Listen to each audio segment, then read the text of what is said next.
Morning student, मैं Suman Sandhu Gurugram teacher training college शिविर इस यूट्यूब चैनल पर आपका स्वागत है।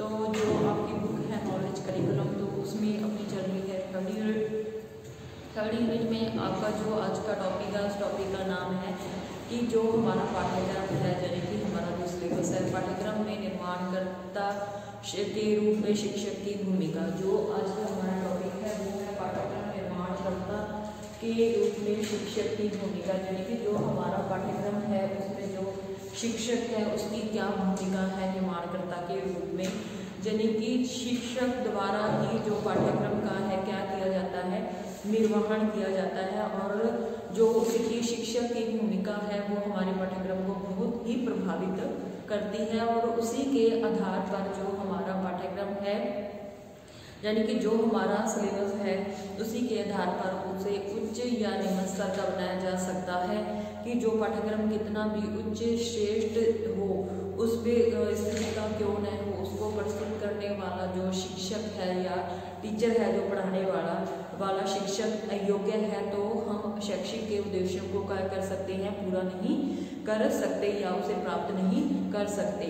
इसके साथ ही शिक्षक द्वारा जो हमारा पाठ्यक्रम है, शिक्षक के द्वारा पाठ्यक्रम को पूर्ण रूप से प्रभावित किया जाता है। शिक्षक के द्वारा ही जो हमारा पाठ्यक्रम है उसको पूर्ण रूप से प्रभावित किया जाता है।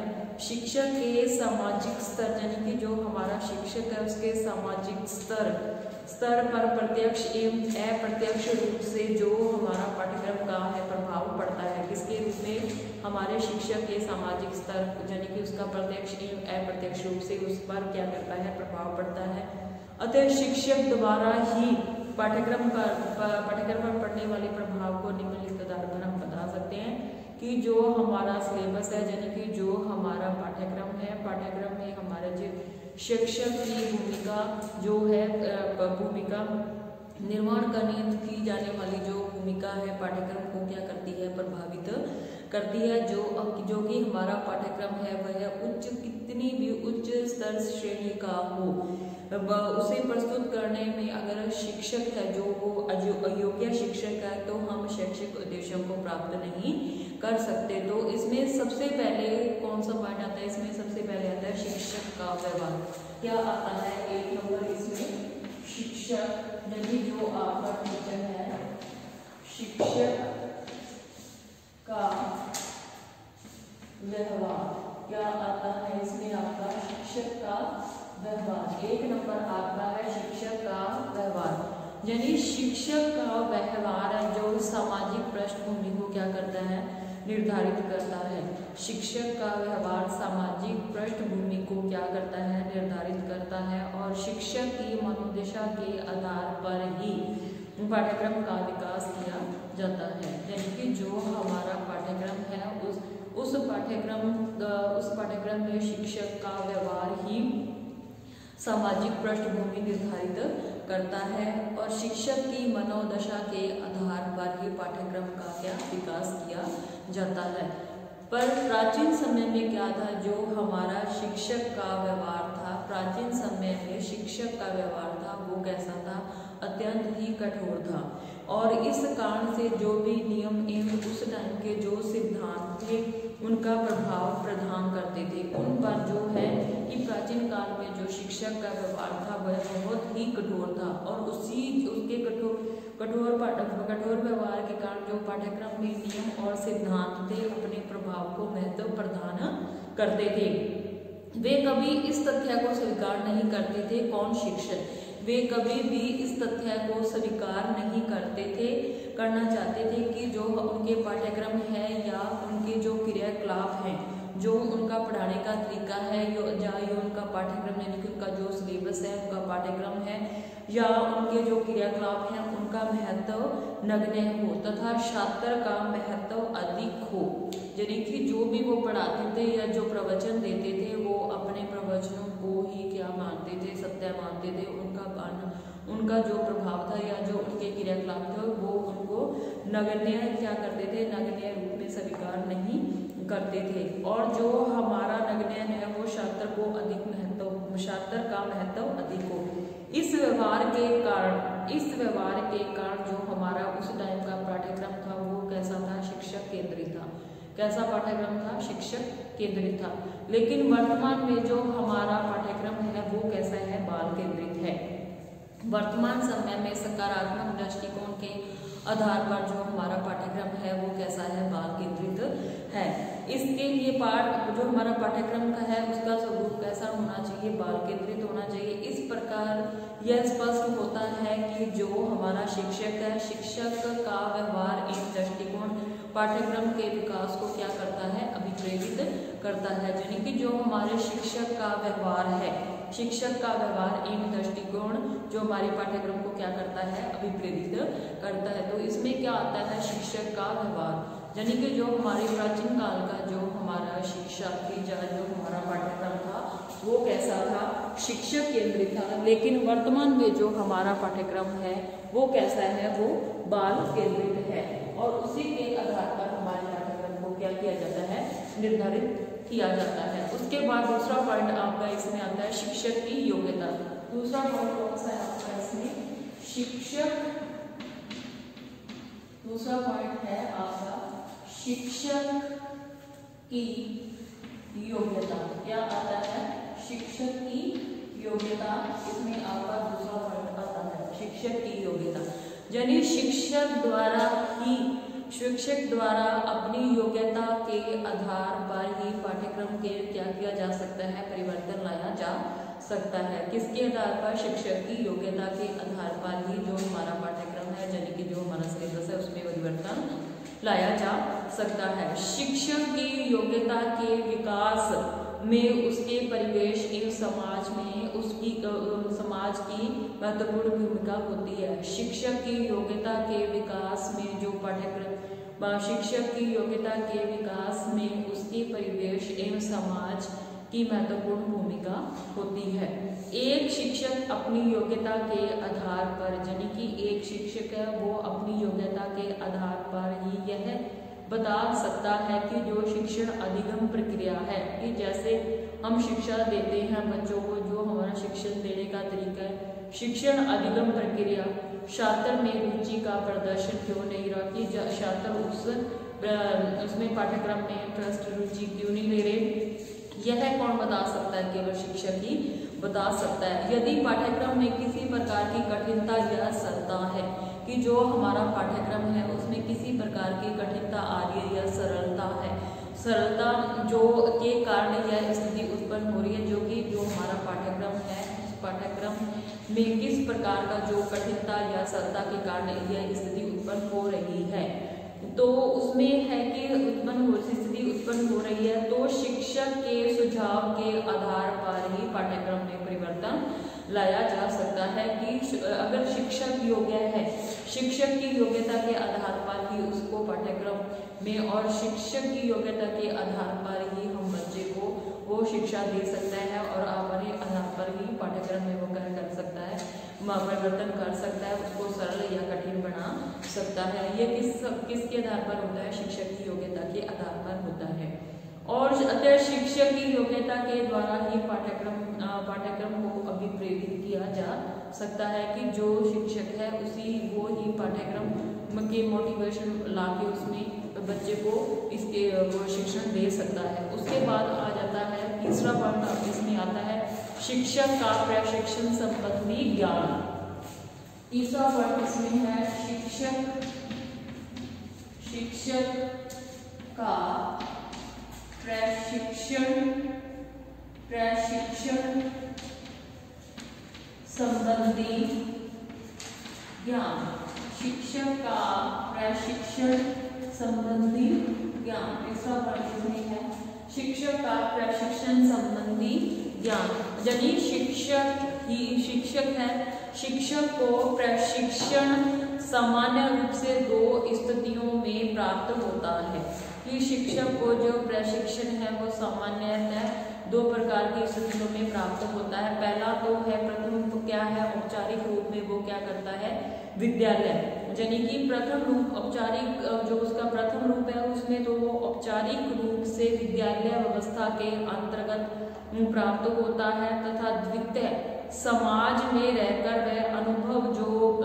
वह अनुभवी शिक्षक हैं उनकी संगति में रहकर प्राप्त कर सकता है। शिक्षण प्रशिक्षण कहाँ प्राप्त कर सकता है?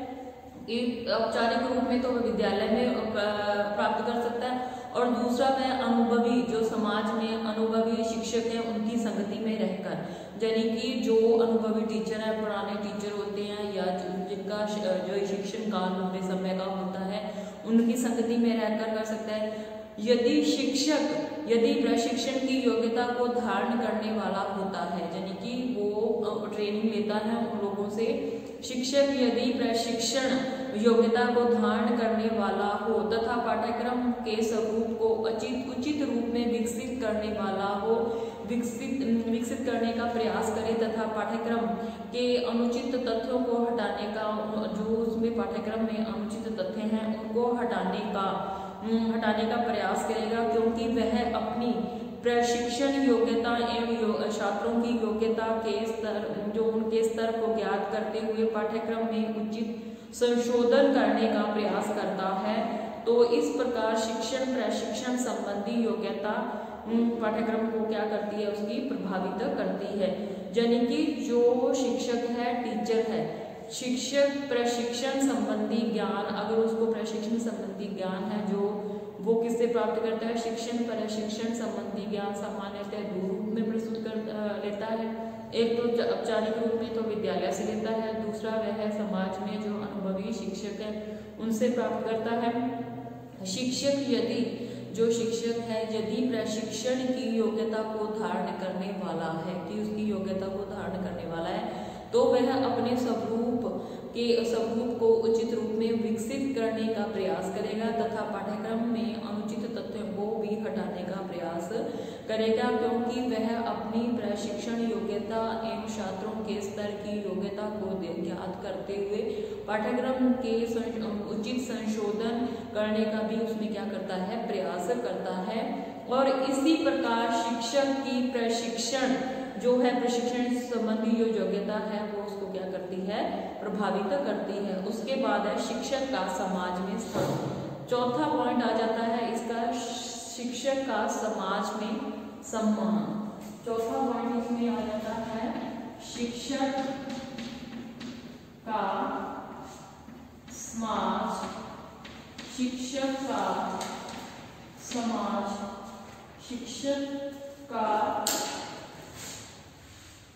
शिक्षक का समाज में सम्मान, शिक्षक का समाज में सम्मान। तो ये कौन सा पॉइंट आ गया आपका?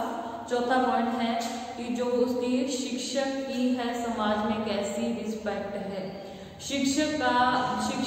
शिक्षकों का समाज में सम्मान होता है। जो शिक्षक होते हैं उनका समाज में क्या होता है? सम्मान होता है। उस समाज में रहने वाले छात्र हैं जो छात्रों के हित एवं कल्याण को समर्पित भाव से कार्य करते हैं। यानी कि जो शिक्षक होते हैं वो समाज में रहकर छात्रों के जो है कल्याण के लिए समर्पित भाव से कार्य करते हैं, और यानी कि उनको समर्पित भाव से बच्चों को क्या करते हैं? शिक्षा देते हैं। इसके लिए वे छात्रों के सर्वांगीण विकास सर्वांगीण विकास एवं समाज की आकांक्षा की पूर्ति हेतु पाठ्यक्रम में क्या करते हैं? संशोधन करते हैं। इसके विपरीत जिन शिक्षकों का समाज में सम्मान नहीं होता, दूसरी तरफ जो जिन शिक्षकों का समाज में सम्मान नहीं होता, अर्थात शिक्षक की जो सामाजिक स्थिति है वो सम्मानजनक नहीं है, तो नहीं होती, तो उस समाज में शिक्षक जो होता है वह अपने कर्तव्य की जो भूमिका है उत्साहित न होकर मात्र औपचारिक रूप में उसको क्या करता है? पूर्ण करने का कार्य करता है। इस प्रकार शिक्षक की सामाजिक जो स्थिति है पाठ्यक्रम को प्रभावित करती है। अगर जिस शिक्षक का समाज में सम्मान होता है तो वो अपने कार्य को पूर्ण लगन से करता है।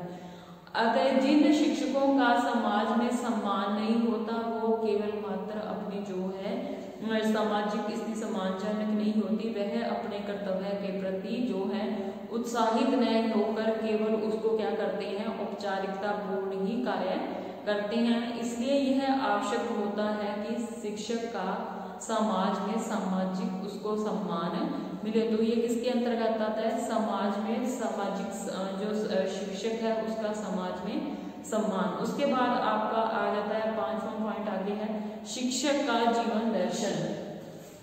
5वां पॉइंट आपका इसमें आ जाता है शिक्षक का जीवन दर्शन। शिक्षक का जीवन दर्शन, शिक्षक का जीवन दर्शन।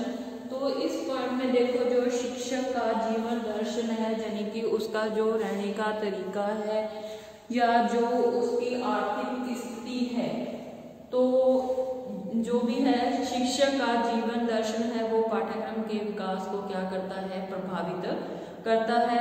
जैसे इसमें क्या है कि जो हमारे एक शिक्षाविद में कौन से सुकरात एक शिक्षक एवं उपदेशक के रूप में थे। जो हमारे सुकरात हैं वो एक शिक्षक एवं उपदेशक के रूप में अपने कार्य का क्या करते थे, निर्वहन करते थे।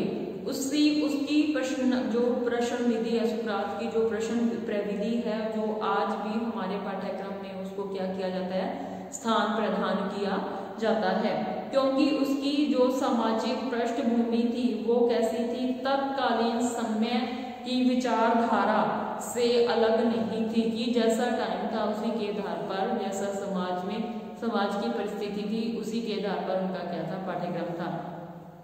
वह सत्य एवं असत्य में क्या कर, सत्य में सत्य के मध्य वो क्या करते थे, विभेद करते हुए अपने मार्ग की ओर वे मार्ग को प्रशस्त करना चाहते थे। इसी प्रकार प्रत्येक जो शिक्षक है उसका अगर जीवन दर्शन प्रत्यक्ष एवं अप्रत्यक्ष रूप से भी हमारे पाठ्यक्रम को क्या करता है, प्रभावित करता है। शिक्षक पाठ्यक्रम में उन तथ्यों का समावेश करना चाहिए कि जो कि उसके जीवन दर्शन को क्या कर, जीवन दर्शन में समाहित होते हैं। जीवन दर्शन की जैसे शिक्षक का जीवन दर्शन है वो क्या करता है, पाठ्यक्रम को भी प्रभावित करता है। जैसे हमारे एक ये शिक्षाविदु हैं या जो हमारे शिक्षा शास्त्री हैं वो कौन से, सुकरात, उनकी जो प्रश्न प्रविधि है उसको आज भी हमारे पाठ्यक्रम में क्या किया जाता है, शामिल किया जाता है। उनको उनका स्थान प्रदान है क्योंकि उसकी जो सामाजिक पृष्ठभूमि थी वो कैसी थी, तत्कालीन समय विचारधारा के अनुसार थी। इसी प्रकार वह जो है प्रत्येक शिक्षक का जीवन दर्शन था, प्रत्यक्ष एवं अप्रत्यक्ष रूप से क्या था, पाठ्यक्रम को प्रभावित करता है। शिक्षक पाठ्यक्रम में उन तथ्यों का समावेश करना, शिक्षक को पाठ्यक्रम में उन तथ्यों को समावेश करना चाहते हैं जो कि उसके जीवन दर्शन में समाहित होते हैं, जिनके उनके जो जीवन में समाहित होते हैं। और इसके बाद आपका इसमें छठा पॉइंट आ जाता है शिक्षक का आर्थिक स्तर। छठा पॉइंट इसमें है आपका शिक्षक का आर्थिक स्तर। छठा पॉइंट आपका इसमें आ जाता है शिक्षक का आर्थिक स्तर। छठा पॉइंट है आपका शिक्षक का आर्थिक स्तर। तो शिक्षक का आर्थिक स्तर भी सामाजिक पृष्ठभूमि का क्या करता है, पृष्ठभूमि का ही एक अंग है। जो शिक्षक का आर्थिक स्तर है वो सामाजिक भूमिका का ही एक अंग है। शिक्षक का अगर आर्थिक स्तर है उच्च श्रेणी का होगा तो वह पाठ्यक्रम में मूल्यवान संसाधनों का प्रयोग करने का सुझाव प्रस्तुत करेगा। उदाहरण के तौर पर जैसे बताऊंगी आपको, कंप्यूटर हो गया, टीवी हो गया, इंटरनेट हो गया आदि के माध्यम से। इसके विपरीत यदि शिक्षक का आर्थिक स्तर निम्न स्तर का होगा तो वह कम मूल्यवान वस्तुओं का प्रयोग करने का सुझाव प्रस्तुत करेगा, जैसे कि बच्चों को चार्ट हो गए, फ्लैश कार्ड हो गया, टेप रिकॉर्डर हो गया आदि के माध्यम से। इस प्रकार शिक्षक अपने आर्थिक सोच इन उपलब्ध संसाधनों के स्थिति के आधार पर ही वो पाठ्यक्रम का क्या करता है, को प्रभावित करने का प्रयास करेगा। तो इसमें जो शिक्षक का आर्थिक स्तर है वो भी क्या करता है, पाठ्यक्रम को प्रभावित करता है। तो जो मैंने आज आपको इसमें करवाया था कि शिक्षक का जो है पाठ्यक्रम में निर्माणकर्ता के रूप में शिक्षक की भूमिका कैसी है। तो अगर जो हमारा पाठ्यक्रम है, पाठ्यक्रम में क्या होता है, शिक्षक द्वारा पाठ्यक्रम जाने वाली भूमिका पाठ्यक्रम को क्या करती है, प्रभावित करती है। यानी कि जो हमारा पाठ्यक्रम है वह कितना भी उच्च स्तर का क्यों न हो, अगर उसको प्रस्तुत करने वाला जो शिक्षक है वो क्या होगा, अयोग्य है, तो वो शैक्षिक उद्देश्यों को क्या कर सकता है, प्राप्त नहीं कर सकता।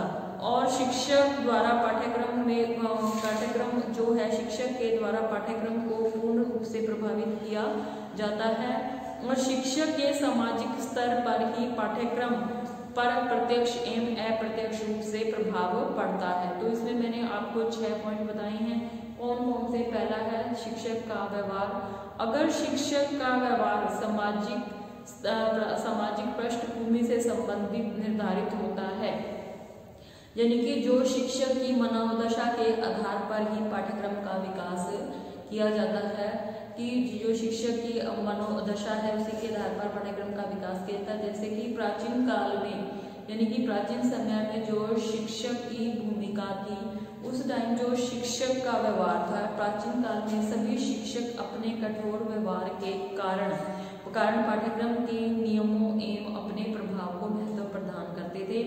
वे कभी इस तथ्य को स्वीकार नहीं करते थे, वे कभी भी इस तथ्य को स्वीकार नहीं करते थे कि उनकी जो पाठ्यक्रम के क्रियाकलापों का वह महत्व है वो अपने नगण्य नहीं होने देते थे। वो अपनी जो शिक्षा देने की जो श्रेणी थी उसको उच्च ही मानते थे। उस टाइम की जो शिक्षा थी वो कैसी थी, वो शिक्षक केंद्रित थी, लेकिन जो वर्तमान की शिक्षा है वो कैसी है, बाल केंद्रित है। तो ये किसके अंतर्गत आता है, शिक्षक के व्यवहार के अंतर्गत आता है। उसके बाद दूसरा आ जाता है शिक्षक की योग्यता, कि शिक्षक द्वारा ही अपनी योग्यता के आधार पर ही पाठ्यक्रम में क्या किया जाता है, परिवर्तन लाया जा सकता है। शिक्षक की योग्यता का विकास है जो उसके परिवेश एवं समाज में महत्वपूर्ण भूमिका होती है। एक शिक्षक अपनी योग्यता के आधार पर ही बता सकता है कि जो पाठ्यक्रम है उसमें बच्चे रुचि क्यों नहीं ले रहे, क्योंकि रुचि का प्रदर्शन क्यों नहीं करे। यदि जो हमारा पाठ्यक्रम है उसमें किसी प्रकार की कठिनता या सरलता के कारण यह स्थिति उत्पन्न हो रही है, तो यह सुझाव एक शिक्षक के सुझाव के आधार पर ही पाठ्यक्रम में क्या किया जा सकता है, परिवर्तन लाया जा सकता है, अगर शिक्षक इस योग्य है तो। उसके बाद आगे तीसरा पॉइंट आ जाता है शिक्षक का प्रशिक्षण संबंधी ज्ञान, यानी कि जो शिक्षक है वो समाज में रह के शिक्षक प्रशिक्षण सामान्य रूप से 2 प्रकार से होता है। जैसे कि एक प्रथम तो औपचारिक व विद्यालय में रहकर, दूसरा वह समाज के अंतर्गत। पहला तो औपचारिक रूप में आता है विद्यालय, औपचारिक रूप में विद्यालय के अंतर्गत, दूसरा आता है समाज में। जैसे वह अनुभवी शिक्षक है उनकी संगति में रहकर वो प्राप्त करता है। शिक्षक दीर्घ शिक्षण की योग्यता धारण करने वाला है तो पाठ्यक्रम के स्वरूप को भी उचित रूप में क्या किया जाता है, विकसित करने का प्रयास करेगा तथा पाठ्यक्रम में अनुचित तथ्यों को हटाने का भी प्रयास करेगा। तो यह सब उसको कैसे पता चलेगा, प्रशिक्षण के दौरान पता चलेगा। किसके रूप में, अगर वह अपनी अनुभवी शिक्षकों के साथ रहता है तो। उसके बाद आता है शिक्षक का समाज में सम्मान। अगर शिक्षक का समाज में सम्मान है जो उच्च स्तर का है, तो उसका उच्च स्तर का है तो वह छात्रों को शिक्षा भी उसी के आधार पर होगा। अगर शिक्षक का सम्मान जो निम्न स्तर का है तो वो जो बच्चों को शिक्षा देगा वह औपचारिक मात्र ही देगा, अपनी भूमिका औपचारिक रूप में ही निर्वहन करेगा। उसके बाद आ जाता है शिक्षक का जीवन दर्शन, यानी कि शिक्षक का जीवन दर्शन कैसा है। तो उसमें शिक्षक का जीवन दर्शन भी पाठ्यक्रम को क्या करता है, प्रभावित करता है। और जैसे हमारे एक शिक्षक हुए कौन से, सुकरात के उपदेशक के रूप में भी कार्य का किया जाता है, निर्वहन किया जाता है। उसकी जो प्रश्न प्रविधि थी उसको भी आज तक भी हमारे पाठ्यक्रम में क्या किया जाता है, स्थान प्राप्त है, क्योंकि वो सामाजिक जो उनका था, क्योंकि उसकी सामाजिक पृष्ठभूमि थी वो तत्कालीन समय की विचारधारा से अलग नहीं थी। वह सत्य और असत्य के विभेद करते हुए विकास को के मार्ग पर क्या थे, प्रशस्त थे। इसी प्रकार प्रत्येक शिक्षक का जो जीवन दर्शन है वो प्रत्यक्ष एवं अप्रत्यक्ष रूप से पाठ्यक्रम को क्या करता है, प्रभावित करता है। उसके बाद छठा पॉइंट आप इसमें आ जाता है शिक्षक का आर्थिक स्तर। अगर शिक्षक का आर्थिक स्तर उच्च होगा तो वह बच्चों को जो शिक्षा देने का कार्य है वो नई नई तकनीकी के आधार पर होगा। मूल्यवान संसाधनों के आधार पर बच्चों को शिक्षा देगा, जैसे कि कंप्यूटर हो गया, इंटरनेट हो गया, तो इसके आधार पर वो शिक्षा देगा। अगर शिक्षक का जो आर्थिक स्तर निम्न स्तर का होगा तो वह बच्चों को जैसे चार्ट हो गए, फ्लैश कार्ड हो गया, टेप रिकॉर्डर हो गया आदि के द्वारा शिक्षा, जो शिक्षक का आर्थिक स्तर है उपलब्ध संसाधनों की स्थिति को देखते हुए वह पाठ्यक्रम को निर्धारित करेगा। तो आज मैंने जो आपको करवाया था, इसमें पाठ्यक्रम में जो शिक्षक की भूमिका क्या करवाई थी कि जो हमारे पाठ्यक्रम है उसमें शिक्षक की भूमिका निर्माणकर्ता के रूप में शिक्षक की भूमिका, कि अगर जो हमारा शिक्षक है उसका समाज में सम्मान हो, उसका जो प्रशिक्षण है उसको प्रशिक्षण संबंधी उसको ज्ञान होगा, अगर उसकी योग्यता कैसी है, उसका व्यवहार कैसा है, उसका आर्थिक स्तर कैसा है, उसका जीवन दर्शन कैसा है, तो उसी के आधार पर क्या होता है पाठ्यक्रम में अपनी भूमिका वो उच्च स्तर पर निर्वहन करता है। तो आज मैंने जो आपको टॉपिक करवाया था उसमें 6 पॉइंट थे, तो ये टॉपिक आपका आज का टॉपिक यहीं खत्म होता है। तो कल नए टॉपिक के साथ मिलते हैं।